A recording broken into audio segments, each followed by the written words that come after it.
Welcome to Family Medicine in 5. Today we're going to talk about allergy eyes, which has actually been my problem for 3 months, and I thought I'm going to put this out there because a lot of patients probably have that too. I've actually seen quite a few patients this spring in clinic with this same complaint.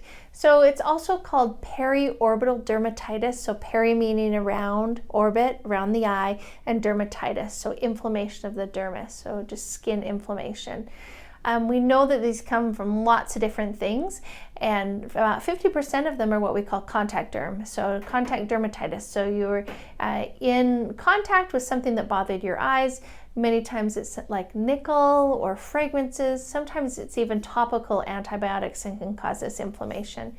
Commonly, we see it in patients that have atopic triad, which is a genetic predisposition, and so the 3 conditions that go with atopic triad are allergies, eczema, and asthma. If you have one of them, you likely will have another one of them. And so I'm the triple winner in that case, and I have all 3 as well, but so does my dad, my siblings, so it's very, very genetic.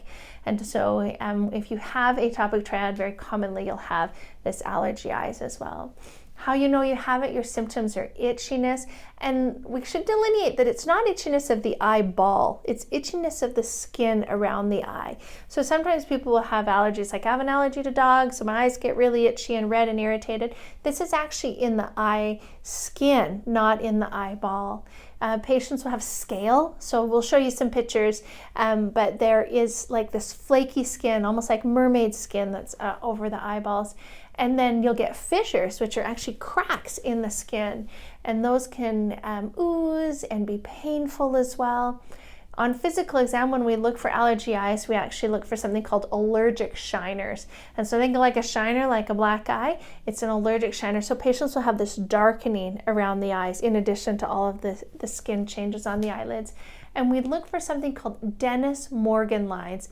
Dennis-Morgan lines are these extra lines right here underneath the lower lids, and that's just from the swelling and the up and down that happens with the allergy eyes. You'll get these permanent little extra wrinkles underneath your skin.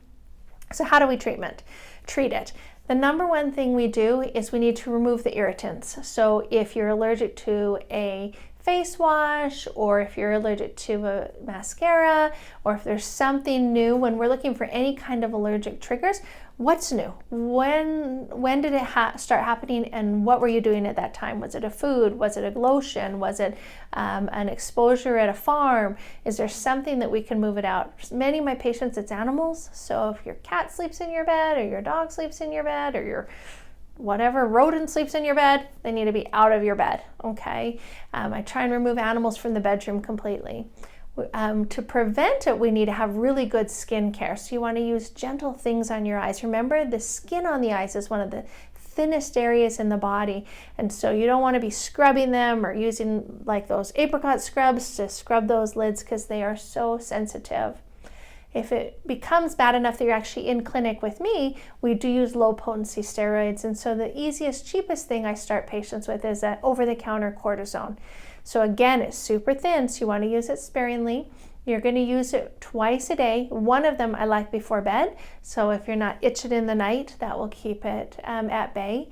And then if it should be less than 2 weeks. If it's improving at 2 weeks and you feel like, I got to do a little bit more, I usually have patients take a 2-week holiday before they start again and then do another cycle.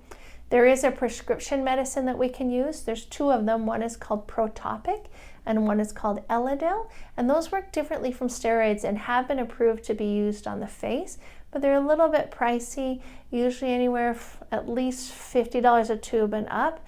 But those ones actually you can use them for more than 2 weeks, even up to 4 weeks.